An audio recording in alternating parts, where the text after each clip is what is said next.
بسم اللہ والحمد للہ والصلاة والسلام علی رسول اللہ وبعد۔ چونکہ یہ ایک مرض وبا کی طرح پھیل رہا ہے، یعنی بدعت کو جگہ دینا اور اس کی نصرت کرنا اور اس سے محبت کرنا اور اہل بدعت سے ناتا اور تعلق قائم کرنا اور ان کی بدعت کی حمایت کرنا اور اس کا دفاع کرنا، جس کے بہت سے مظاہر ہیں، بہت سی علامتیں ہیں۔ مثال کے طور پہ کچھ لوگ ہیں جو بدعتی دعات کا لہجہ اختیار کرتے ہیں، اس لہجے میں بات کرنے کی کوشش کرتے ہیں۔ کچھ لوگ ہیں جو اہل بدعت کی اصطلاحات استعمال کرتے ہیں، ان کے منہج کو اپنانے کی کوشش کرتے ہیں۔ کچھ لوگ ہیں جو اہل بدعت کو اپنے پروگراموں میں دعوت دیتے ہیں، ایک ہی اسٹیج میں ساتھ بیٹھتے ہیں، اور کچھ لوگ ہیں جو اہل بدعت کے پروگراموں میں شریک ہوتے ہیں اور ان کی دعوت قبول کرتے ہیں۔ یہ سارے امور شریعت کے مقاصد کے خلاف ہیں۔ میں اس موضوع کو تفصیل سے اس لیے لے رہا ہوں کہ یہ ایک مرض، ایک وبا کی شکل اختیار کر چکا، اور اس میں کچھ اقوال علماء کے سلف صالحین کے پیش کرنا چاہتا ہوں۔ اور اس سے قبل نبی علیہ السلام کی ایک حدیث، وہ ان تمام اقوال کا احاطہ کرتی۔ جتنے اقوال پیش کروں گا ان کا مستند نبی علیہ السلام کی یہ حدیث ہے۔ آپ کا ارشاد گرامی کہ فَإِنَّهُ يَأْتِي قَوْمٌ يَأْخْوَامٌ تتجارى بهم تلك الأهواء كما يتجارى الكلب بصاحبه لا يبقى منه عرق ولا مفصل إلا دخله۔ فرمایا کہ قومیں آئیں گی، لوگ آئیں گے، اور ان میں بدعات سرایت کر جائیں گی۔ بدعتیں ان میں داخل ہوں گی، سرایت کریں گی، جیسے کلب، کتا کاٹنے کا مرض انسان میں داخل ہوتا ہے۔ کلب، جو کتا بھاولا ہو جائے اس سے آپ کتنی دوری اختیار کرتے ہیں کہ کہیں یہ کاٹ نہ لے، اور جس انسان کو وہ کاٹ لے وہ انسان کتے ہی کی طرح بھاولا ہو جاتا ہے، اور کتے کا مرض اس کے اندر سرایت کر جاتا ہے۔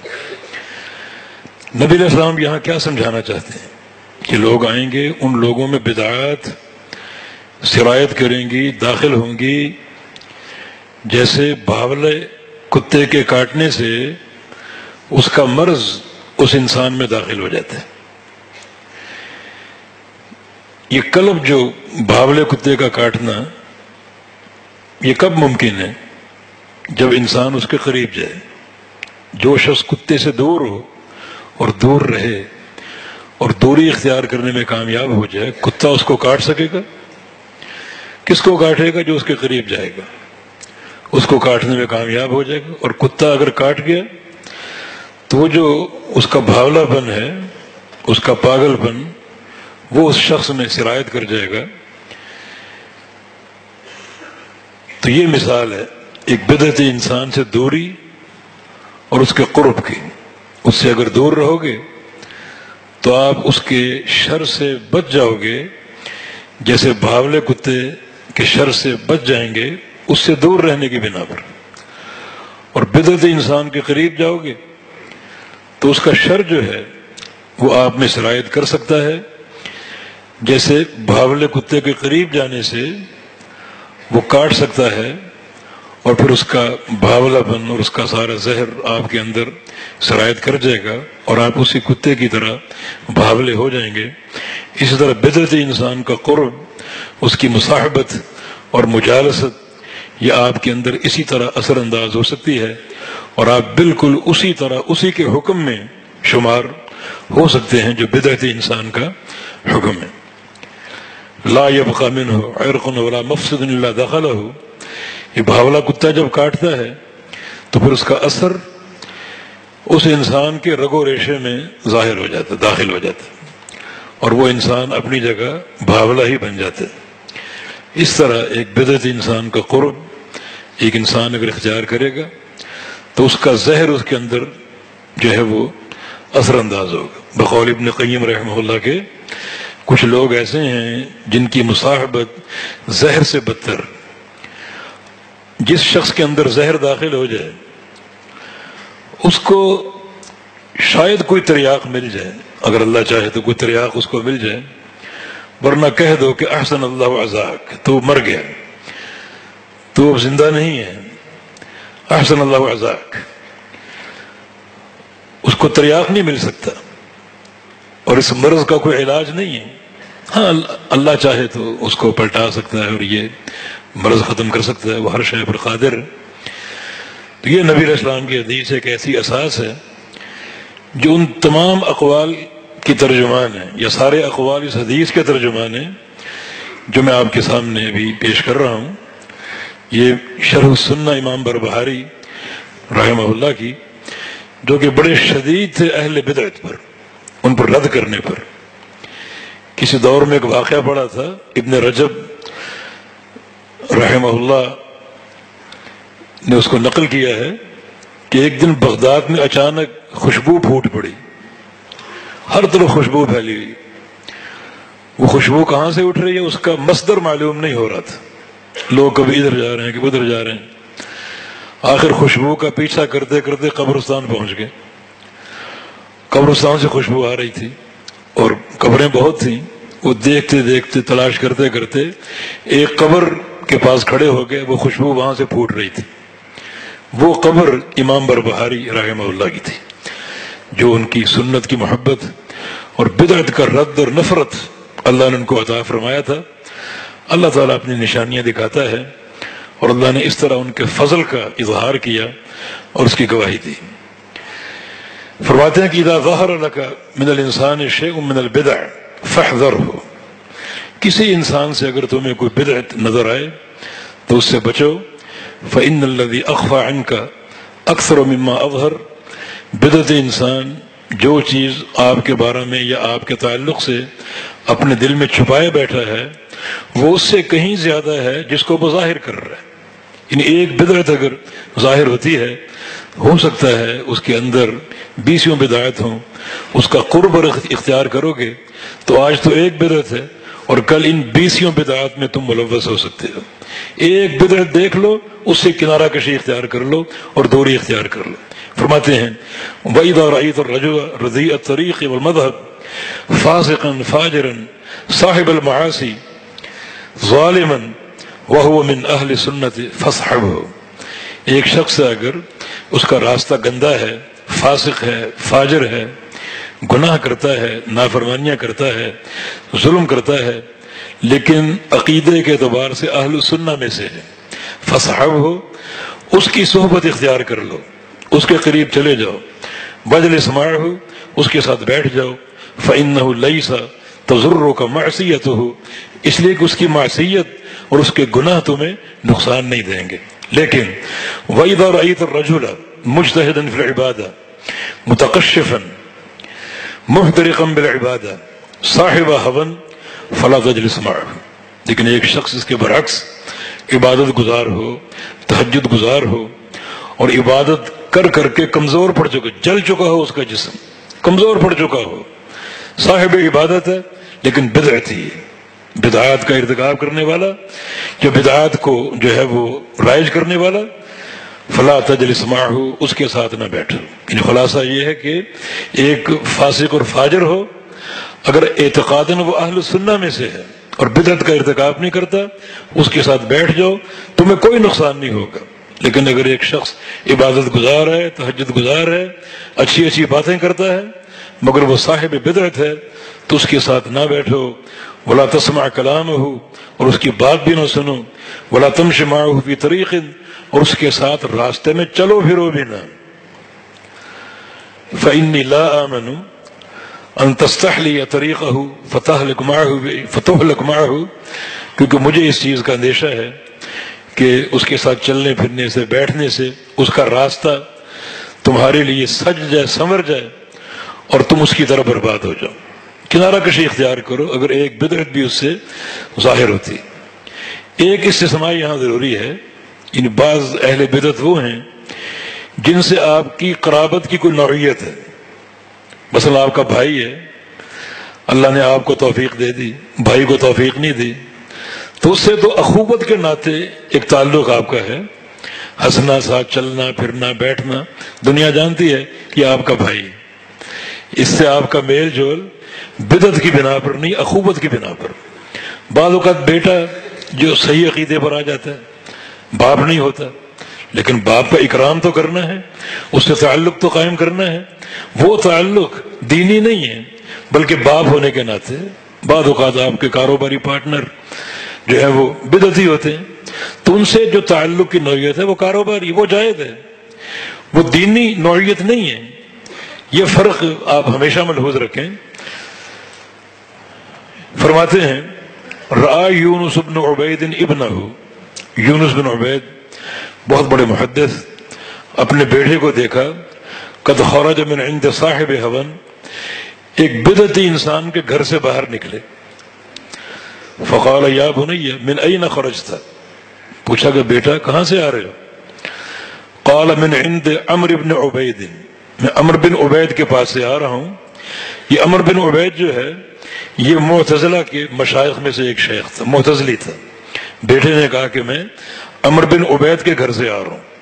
قال یا بنی، فرمایا کہ بیٹا لان اراک خرجت من بیت خنثی احب الی من ان اراک تخرج من بیت فلان و فلان، اگر تم کسی ایسے گھر سے نکلو جہاں پر زنا ہوتا ہے وہ بہتر ہے کہ تم کسی بدعتی انسان کے گھر سے نکلو۔ وَلَأَن تَلْقَ اللَّهَ يَا بُنَيَّ زَانِيًا فَاسِقًا سَارِقًا خَائِنًا، میرے بیٹے کل تو اللہ سے ملے اس طرح کہ تو زانی ہے، فاسق ہے، چور ہے، خائن ہے، احب الی من ان تلقاہ بقول احد الاہواء، یہ زیادہ بہتر ہے بنسبت اس کے کہ تو اللہ سے ملے کسی بدعت کو لے کر اور کسی بدعتی انسان کے قول کو لے کر۔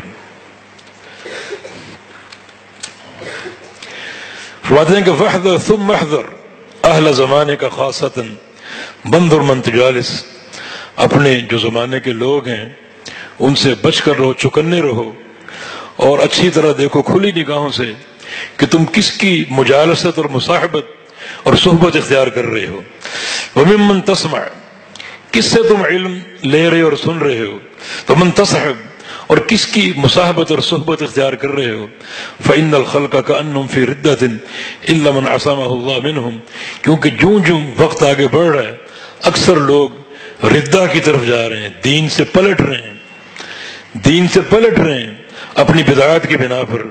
الا من عصمہ اللہ، سوائے ان لوگوں کے جن کو اللہ تعالیٰ بچا کر رکھے، جن کو اللہ بچائے وہ محفوظ ہیں، وہ تھوڑے لوگ ہیں، لیکن زیادہ تر لوگ جو ہیں وہ دین سے پلٹتے جا رہے ہیں۔ یہ امام بربہاری کا دور، امام بربہاری کا دور، اگر وہ آج کے دور میں ہوتے تو ان کا کلام کیسا ہوتا اور ان کی بات کیسی ہوتی۔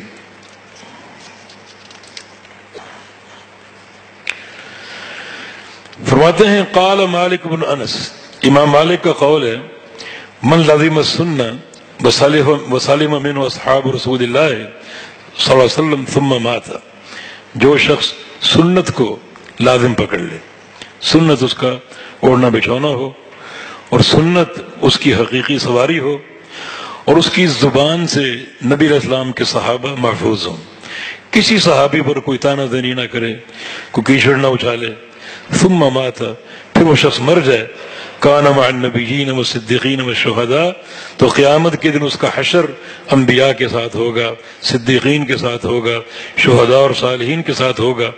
وَإِن كَانَ لَهُ تَقْصِيرٌ فِي الْعَمَلِ، اگرچہ عمل میں کوتاہی کیوں نہ ہو، اور اس کا عقیدہ بڑا ٹھوس اور مضبوط، اور سنت کا فہم کا جو منہج ہے بڑا ہی بابرکت ہے، اس پر ان قرآن اور احادیث کی تائید سے کافی لمبا کلام ہو سکتا ہے۔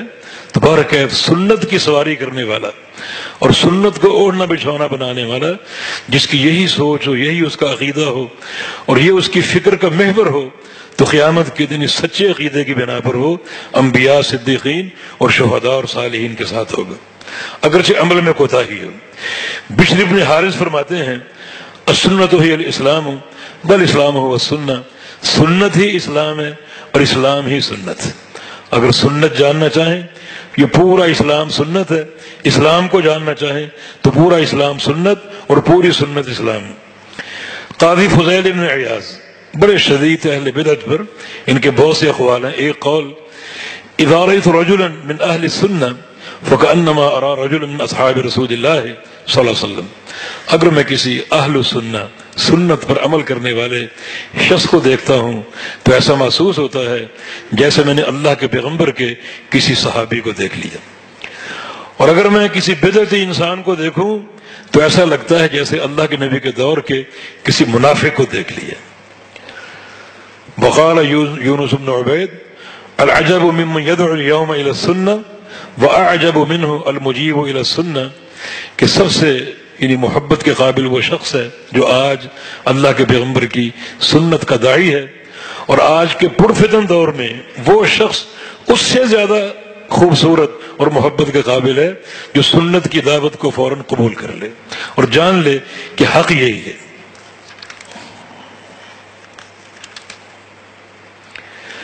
عبداللہ بن عون فرماتے ہیں اپنی موت کے وقت انہوں نے فرمایا تھا السنہ السنہ وإیاکم والبدع، کہ سنت کو پکڑ لو، سنت کو پکڑ لو، بدعات سے بچو۔ یہ بات کہتے کہتے فوت ہو گئے عبداللہ بن عون۔ میں نے بتایا تھا نا یہ وہ محدث ہے جس کے ایک شاگرد کا بیان ہے کہ 15 سال میں نے ان کی مصاحبت کی، 15 سال ساتھ رہا، اور ان 15 سالوں میں مجھے یقین ہے کہ ایک دفعہ بھی گناہ والے فرشتے نے اپنی قلم حرکت میں نہیں لائی، ایک دفعہ بھی کوئی اس کا گناہ لکھا ہو 15 سال میں، مجھے یقین ہے کہ ایسا ایک لمحہ بھی نہیں آیا ہوگا۔ تو موت کے وقت بار بار یہ کہہ رہے ہیں السنہ السنہ، سنت کو پکڑ لو، وإیاکم البدع، اور بدعات سے بچو۔ امام احمد بن حنبل کا قول ہے مات رجل من اصحابی فرثی لی فی المنام فقال قولوا لابن عبد اللہ علیک بالسنہ فإن اول ما سألنی ربی عن السنہ تھی۔ امام احمد فرماتے ہیں کہ ایک شخص کا انتقال ہو گیا، میرے دوستوں میں سے تھا، میرے شاگردوں میں سے تھا، کسی نے اس کو خواب میں دیکھا کہ وہ شخص پیغام دے رہے کہ میرے شیخ احمد بن حنبل کو پیغام دے دو کہ علیک بالسنہ، سنت کو پکڑ دو، فإن اول ما سألنی ربی عن السنہ، مرنے کے بعد اللہ تعالیٰ نے جو مجھ سے پہلا سوال کیا وہ اپنے پیغمبر کی سنت کے بارے میں کیا تھا۔ اس لیے یہ پیغام عام کر دو کہ سنت کو پکڑ لو، تمہارا ہر عمل، عقیدہ، قول، حرکہ اللہ کے پیغمبر کی سنت پر قائم ہو۔ وقال ابو العالیہ، یہ علماء تابعین میں سے ابو العالیہ فرماتے ہیں کہ من مات علی السنت مستورا فهو صدیق علی اتصام بسنت نجات، کہ جو سنت پر مر جائے خواہ اس نے کوئی گناہ یا معصیتیں بھی کی ہو، وہ اس منہج پر قائم ہے جس پر صدیق اکبر رضی اللہ عنہ قائم تھے۔ الاعتصام بالسنہ نجات، سنت کو پکڑ لینا یہ نجات ہے۔ یہ یاد رہے کہ سنت کے مقابلے میں جو سب سے خطرناک چیز وہ بدعت ہے، تو سنت کا اختیار، سنت کے ساتھ تمسک، یہ بدعت سے نفرت کی علامت ہے۔ تو سنت کو اختیار کر لینا یہ نجات ہے، اور اس کے بالمقابل اگر بدعت کو اختیار کیا جائے گا تو یہ ہلاکت اور بربادی۔ وقال سفیان الثوری رحمہ اللہ، سفیان ثوری فرماتے ہیں من اصغى بأذنه الى صاحب بدعة خرج من عصمت اللہ وکل الیہا، جو شخص اپنے کان سے کسی بدعتی انسان کی بات کو سنتا ہے اور اس کی دعوت کو سنتا ہے، وہ شخص اللہ کی حفاظت سے نکل جاتا ہے، کسی وقت بھی وہ اللہ کے عذاب کی لپیٹ میں آ سکتا ہے۔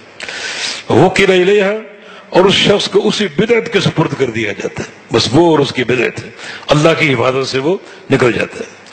وقال داود ابن ابی ہند اوحى اللہ تبارک و تعالی الی موسیٰ بن عمران، اللہ تعالیٰ نے موسیٰ علیہ السلام کی طرف وحی کی لا تجالس اہل البدع، کہ بدعتی لوگوں کے ساتھ مت بیٹھو، فإن جالستهم فحاک فی صدرک شیء مما یقولون اکببت فی نار جہنم، اگر تم کسی بدعتی شخص بیٹھ گئے اور اس کی کوئی بات تمہارے سینے میں اٹک گئی، کوئی بات تمہارے دل میں داخل ہو گئی اور تم اس سے متاثر ہوئے، تو تمہیں اوندھا کر کے جہنم میں گرا دیا جائے گا۔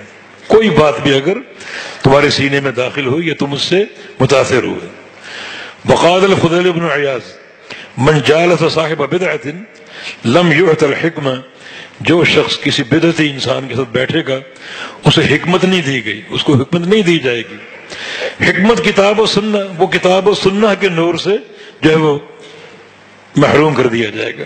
کسی بدعتی شخص بیٹھے گا تو سنت سے محروم ہو جائے گا، اور یہ تو ایک یعنی بہت سے اسلاف کے قول سے بات ثابت ہے کہ جہاں کسی بدعت کو زندہ کیا جائے گا وہاں اس کے مقابلے کی بدعت کو مٹا دیا جائے گا، اور اگر اس طرح معاملہ عام ہو گیا تو سنتیں مٹتی جائیں گی اور بدعتیں بلند ہوتی جائیں گی۔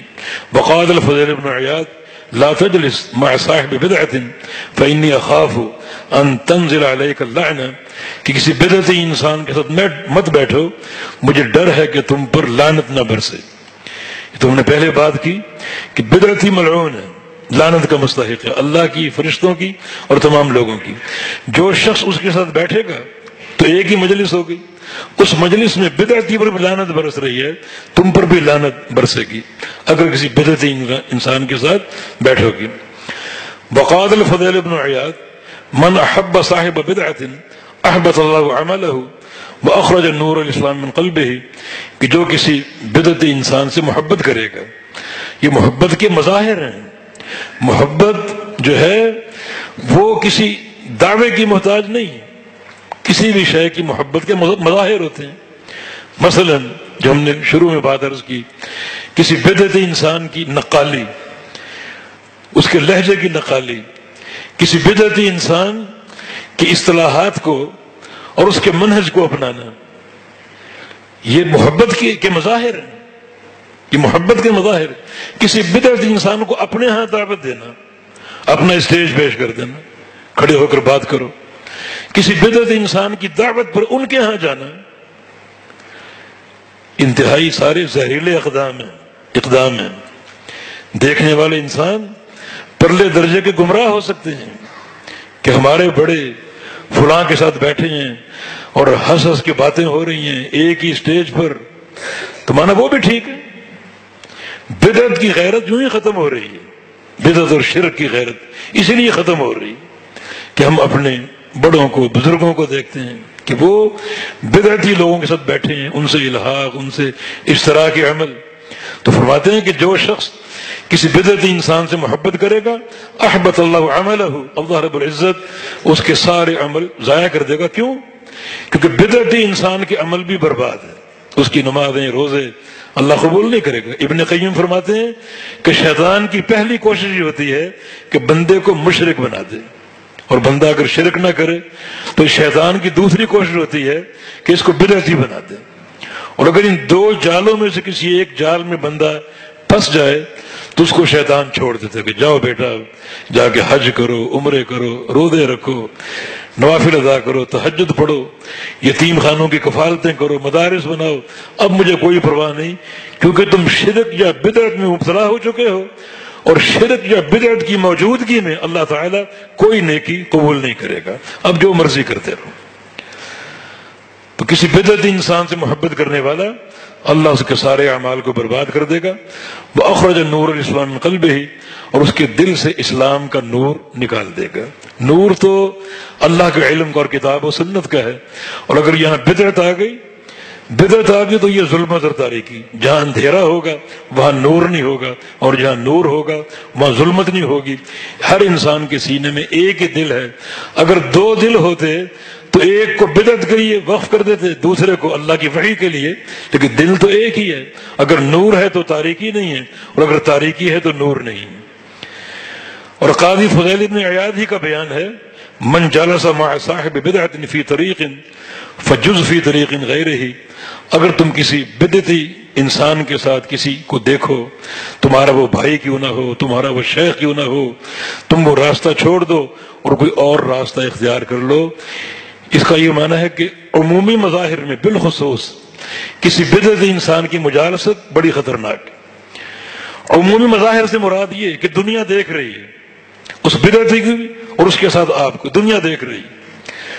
تو اس میں دنیا کے لیے ایک بڑا دھوکے کا سامان ہے کہ ہمارا شیخ فلاں شخص کے ساتھ ہے، مانا فلاں شخص بھی ٹھیک ہے. اسی طرح عقیدے کی غیرت دل سے ختم ہوتی ہے.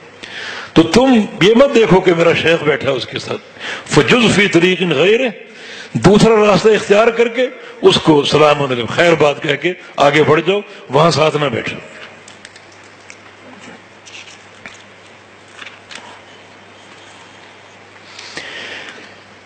قاضی فضیل بن عیاض کا ایک قول ہے، من عظم صاحب بدعت فقد اعان علی ہدم الاسلام.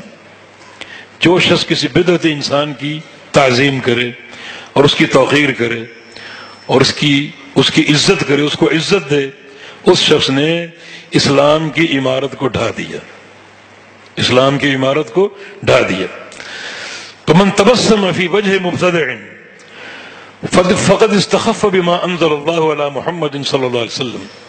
اور جو شخص کسی بدعتی انسان کے چہرے پر مسکرائے، اس کو مسکراہٹ سے دیکھے جس کا مظہر جو ہے وہ دینی تعلق ہو. ہم نے عرض کیا کہ جیسے باپ بیٹا ہیں، بھائی بھائی ہیں، یا کاروبار کے پارٹنر ہیں، یہ مجالست اور طریقے کی، اس میں ہنسی تبسم جائز ہے. لیکن جہاں مظہر صرف دین ہو اور ایک شخص کسی بدعتی انسان کو مسکرا کے دیکھ رہا ہے، اس نے اللہ کی وحی کی توہین کی ہے.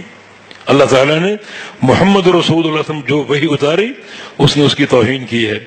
تو من زوج کریمتہ بمبتدع فقد قطع رحمہ. سنیں، جو شخص اپنی بیٹی یا اپنی بہن، بھتیجی یا بھانجی کسی بدعتی کے نکاح میں دے دے، اس نے اسی روز اپنا تعلق اس سے کاٹ دیا، رشتہ اپنا ختم کر دیا.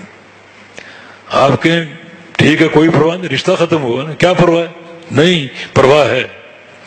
رشتہ اگر آج کاٹو گے تو کل قیامت کے روز یہ رشتہ رحم حقم الرحمان کو تھامے گا. صحیح بخاری کی حدیث. رشتہ کہے گا سل من وصلنی واقطع من قطعنی، کہ یا اللہ جس نے مجھے دنیا میں جوڑا اس کو تو اپنے ساتھ جوڑ لے، جس نے مجھے توڑا اس کو تو بھی توڑ دے.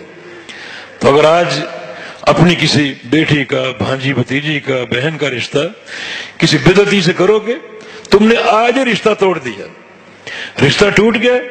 قیامت کا دن ہوگا، یہی بھانجی یہی بھتیجی جس کے ساتھ ایک تعلق تھا آپ نے کاٹا، تو وہ جو تعلق ہے وہ اللہ تعالیٰ سے استدعا کرے گا کہ یا اللہ جس نے مجھے جوڑا اس کو تو جوڑ لے، جس نے مجھے توڑا اس کو تو بھی توڑ دے.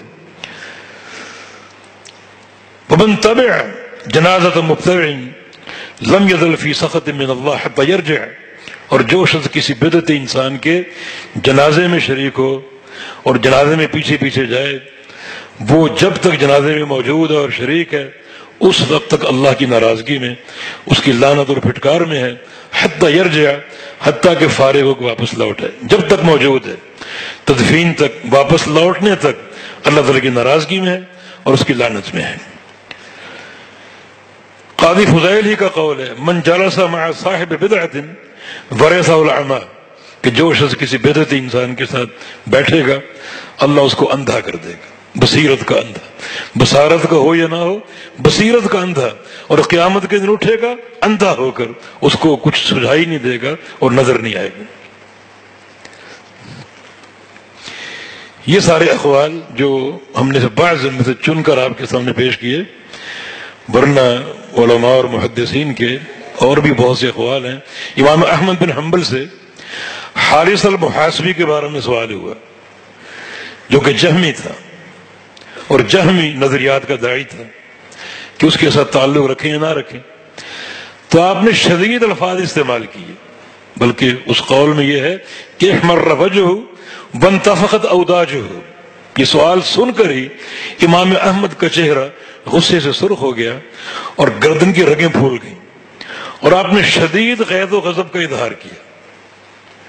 لوگوں نے کہا کہ یروی سنہ ومن قصت ہی کذا ومن قصت ہی کذا، کہ امام صاحب وہ سنت کی باتیں کرتا ہے، حدیثیں بھی روایت کرتا ہے، اور اس کا یہ واقعہ، اس کا یہ واقعہ، اس کا یہ قول، اس کا یہ بیان۔ امام احمد بن حنبل نے 3-4 نام لیے کہ یہ تینوں چاروں اہل السنہ میں سے تھے، لیکن حارث المحاسبی کی صحبت اختیار کر کے وہ سارے جہمی ہو گئے، سارے جہمی ہو گئے۔ فرمایا کہ لا تغتر بتنکیس رأسہ ولا بصلاتہ ولا بصیامہ، کسی انسان کی نمازیں، اس کے روزے اور اس کا سر جھکا کے بیٹھنا، اس سے دھوکہ نہ کھاؤ۔ جب اس کو دیکھو اس کے لب پھڑپھڑا رہے ہیں جیسے اللہ کا ذکر کر رہا ہے، اس سے دھوکہ نہ کھاؤ۔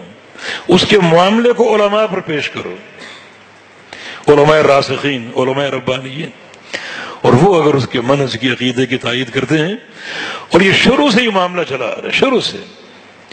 امام سفیان ثوری رحمہ اللہ بصرہ گئے، وہاں ایک شخص کا مقام دیکھا، یہ ربیع بن سبی اس کا نام تھا، اور وہ اس کا معاملہ بڑا مشہور۔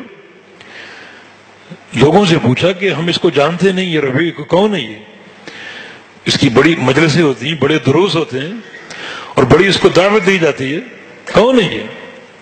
لوگوں نے کہا یہ حدیثیں بیان کرتے ہیں، اہل السنہ میں سے۔ پھر بھی مطمئن نہ ہوئے کہ اگر یہ حدیثیں روایت کرتا ہے تو ہمیں اس کا علم کیوں نہیں؟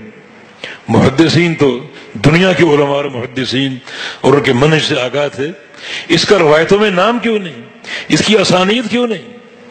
یہ سند کے بغیر کیوں معروف ہے؟ مطمئن نہ ہوئے۔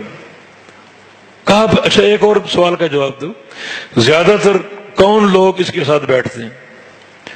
کہا کہ قدری لوگ جو تقدیر کے منکر، قدریون قدریون قدریون، یہ بھی قدری، یہ بھی قدری۔ یعنی یہ مجالست، اگر اہل تقدیر کے منکر اس کے ساتھ بیٹھتے ہیں تو یہ مجالست اس بات کی دلیل ہے کہ اہل السنہ میں سے نہیں ہے، یہ بھی قدری۔ امام ذہبی رحمہ اللہ جنہوں نے امام احمد بن حنبل کے قول کو نقل کیا حارث المحاسبی کے بارے میں، اور ایک اور محدث کا ذکر کیا جس کے بارے میں انہوں نے فرمایا کہ جو اہل بدعت ہیں ان کی کتابیں پڑھنا جائز نہیں، ان کی کتابیں پڑھنا جائز نہیں، الا یہ کہ جو شخص علم میں متمکن اور مضبوط ہے رد کرنے کے لیے پڑھے، عامت الناس نہیں، بلکہ ان کی کتابوں کو جلانے کا حکم دیا۔ تو امام ذہبی فرماتے ہیں کہ یہ لوگ اگر جو آج کا دور ہے ہمارا، یہ تو امام احمد کا دور تھا، آج کا دور اگر امام احمد پا لیتے اور اس دور کے اہل بدعت کو دیکھتے تو امام احمد حنبل کا کیا موقف ہوتا، کتنا شدید موقف ہوتا۔ اسی قول پر جو ہے وہ تعلیق لگائی ہے شیخ ربیع حافظہ اللہ نے کہ اگر امام احمد حنبل آج کا دور پا لیتے جہاں قدم قدم پر فتنے اور دعات ضلالت ہیں اور مبتدعین ہیں تو ان کا کیا موقف ہوتا، کیا ان کا انداز ہوتا اور کیا ان کا موقف ہوتا۔ تو حقیقت یہ ہے کہ وہ جو نبی علیہ السلام کی حدیث ہے جس میں آپ نے قلب سے جو ہے وہ تعبیر فرمایا کہ بدعتی کو یہ سمجھو جیسے بھاولا کتا ہوتا ہے، بھاولے کتے کا قرب اس بات کا اندیشہ ہے کہ وہ آپ کو کاٹ لے گا تو پھر آپ بھی بھاولے کتے بن جائیں گے۔ اسی طرح بدعتی انسان کا قرب اس بات کا اندیشہ ہے کہ آپ اس کی بدعت سے متاثر ہو جائیں، متاثر ہو گئے تو پھر آپ بھی اسی زمرے میں شمار ہوں گے اہل بدعت کے۔ یہ حدیث ان تمام اقوال کی تائید کر رہی ہے۔ لہذا ہمارا جو ایک معاملہ جو ہونا چاہیے دینی اعتبار سے، مصاحبت کے اعتبار سے اور دین کے منہج کو اختیار کرنے کے اعتبار سے، دعوت دینے کے اعتبار سے، وہ سارا کا سارا کتاب و سنت پر قائم ہو، اور کتاب و سنت اس طرح قائم ہو کہ سلف صالحین کے منہج پر ہو۔ یہ اقوال ہم نے پیش کیے اپنے سلف صالحین کے، یہ ایک منہج ہے جو ہمارے سامنے آ رہا ہے، جس کی وفاداری ضروری ہے اور جس کی اتباع اور پیروی ضروری ہے۔ اللہ تعالیٰ سے توفیق کا سوال ہے کہ اللہ رب العزت ہمیں سنت کی محبت عطا فرما دے اور اہل سنہ کی خالص مصاحبت عطا فرما دے، اور بدعت کی نفرت سے ہمارے دلوں کو بھر دے، اور اہل بدعت کی مجالست، مصاحبت، ان کی محبت، ان تمام امراض سے ہم کو محفوظ رکھے۔ بارک اللہ فیکم۔